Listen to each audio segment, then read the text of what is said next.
Now, when you do hear this episode, it will be very close to Christmas. And so I recently heard a scary Christmas story. Dude, you're a real one for like remembering the holidays and stuff. DJ and I are like, it's Christmas, so we're gonna talk about African witch doctors. This might be the most famous ghost story you've ever heard. His name was Ebenezer Scrooge. JK, I'm JKing. Okay, so this actually comes out of Colorado, and there's this man, and he kind of started off his story with disclaimer: I do have PTSD, served in the military, but this didn't feel like any of his episodes that he'd had in the past with PTSD. So he and a bunch of friends decided they're going to go up to a hunting cabin in the mountains for Christmas and just have like this rustic Christmas away from everything, right? And he heads up first. He makes it to the cabin. He opens the cabin. I think it actually is his hunting cabin.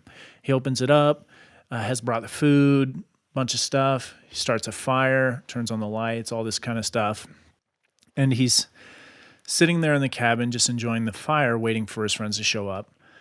At this point, he hears a rapping, like a knocking, but not on the front door, on the back door. And this back door faces the woods. So he's like, maybe it's one of my friends just trying to mess with me. And he hears it again, this knocking on the back door. So he goes to the back door and kind of peeks through the window next to the door and sees a figure standing at the tree line. So not at the door anymore. Not at the door anymore. So he opens up the door and like charges out and like, what do you want? And he kind of stops for a second. He takes a look back at the door and then back at the woods and realizes his footprints are the only prints in the snow. So at this point, he stands there for like 10 seconds and is like, and then gets back in the house, closes the door, and he sits back down like, that was definitely strange. Maybe he tries to explain it away with maybe, PTSD or something like that. And then at that point, he hears a knocking again, but at the front door. And this time he's like, it's got to be my friends. He goes to the front door and peeks out the window before he opens the door, and he sees a shadow of someone from the light cast down onto the snow right in front of but he doesn't see a person. So he opens the door and there's no one there. At this point, he's freaking out. He's like, that was a shadow of a person. That wasn't a tree. That was a person, and there's no one there, and there's no other footprints. So at this point, he hears the back door open and slam. So he runs and he grabs a gun that he has, and he charges out the back door, and he's like, who is it? What do you want? And he can't see any other tracks. He doesn't see anyone. So he goes back into the cabin, closes the door, and he locks it. He goes and closes the front door and locks it. And he's kind of freaked out too with having this gun. So he takes the gun, puts it in a cabinet, locks the cabinet, and puts the key in his pocket. And he goes and sits in a corner and turns off all the lights in the cabin. So the only thing that is lighting the cabin is the fire that was lit at this point. Shortly after he's done this, he sees lights coming up the road and a couple cars park at the cabin. It's his friends, and they've got there. So he flips the lights back on and lets his friends back in. They have a pretty good evening. They just eat some good food, playing card games, stuff like that. Eventually, after, hanging out for the evening. Doesn't tell anyone. He doesn't tell anyone. Bro, first thing I'd be telling you guys ass. I've been seeing some shit. Bro, we're all going to die. So he doesn't tell anyone. After messing around, playing games for the evening, everyone goes to bed, and he goes to sleep on the couch because he's not trying to be alone in a room. He wants to be in a place that's actively people walking through it if they need to be. And what's strange is now he hears knocking on windows around the cabin, and he hears someone walking on the roof, like footsteps on the roof. And this is just a 1-floor cabin, so there's no second floor that could be someone walking there. And he didn't see anyone, so he just sits there, tries to ignore it, and go to sleep. He wakes up in the next morning, and he says, honestly, I probably would have chalked it all up to PTSD if it wasn't for what my friend said the next morning. So his friend's wife comes out of her room, and calls to her husband. She's like, did you see anything? And he's like, no, I didn't see anything. And he's like, what? Wait, see what? And the guy comes back in. He said, for some reason, we heard someone walking on the roof last night.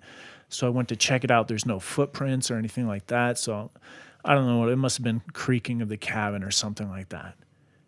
To this point, he said he doesn't know what happened, but he doesn't feel like it was the same as just a typical PTSD. And his friend also witnessed it as well. Bro, you know what it was?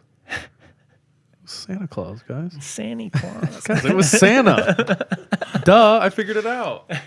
Dude, Santa Claus being hella creepy at the tree line, too. He's making his list, dude. That was probably one of them elves, bro. ELF or whatever. The ELFSs. Yeah. Dude, that tinsel, I legit thought that was a real thing. That would have been sick to have, too. Just breaking people out of prison. Bro. I think I would have done exactly what he did. Turn off all the lights, get into a corner. I probably would have kept the gun on me, though. Okay, so I wanted to ask, like, do you think that was to protect himself from him? I think so. Interesting. So he, like, knows himself well. Yeah, and that's why it was more legitimate me hearing the story. He's being super honest. Yeah, because, like, to me, I would have kept the gun. I don't have PTSD, though, so, like, for me, I'm not worried about that. Yeah. For him, that was very real. Huh. So it was super, super creepy hearing that. I was like, fuck. But also, I still want to go out to a cabin in the middle of the woods. And Yeah, in a minute, bro. My heartbeat. I'm there. that's all I got for tonight, folks. That's a fun one. It reminded me of a few months ago, I went up to Idaho and I stayed at a cabin. I think I talked about this a little bit. I was scared to go out. This is like my girlfriend's family and a bunch of friends. A bunch of us just went out to go stay at the cabin. And I was scared to go because it was like farmer country. And I just thought of the movie Get Out. Anyway, we're at the cabin. And like I mentioned on another episode, I'm not super scared of like insects or rats or anything like that. But there was this huge rat in the cabin. Oh. And it was hanging out in the bathroom, the only bathroom in the cabin. Oh, no. So we were trying to catch it.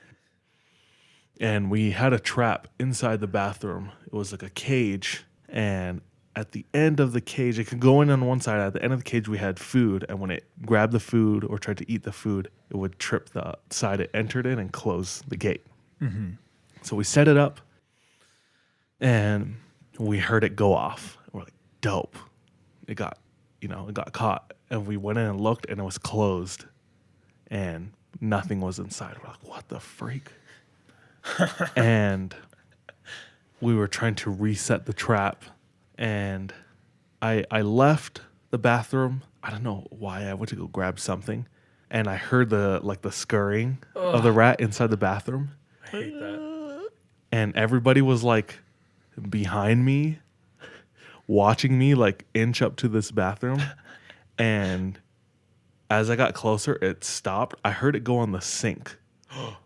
So it was higher up. Just lick your toothbrush Like real quick. right where you walk into the Get the door. Black plague. So I like stood on the outside and leaned over and had it so just my head started going in the door frame.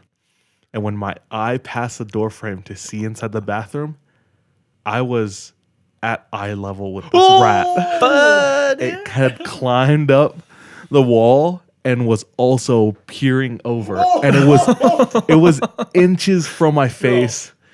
See each other? Yeah. Like a mirror almost. And I just screamed. I was like, oh shit. Turned around and ran. And everyone was laughing, dude.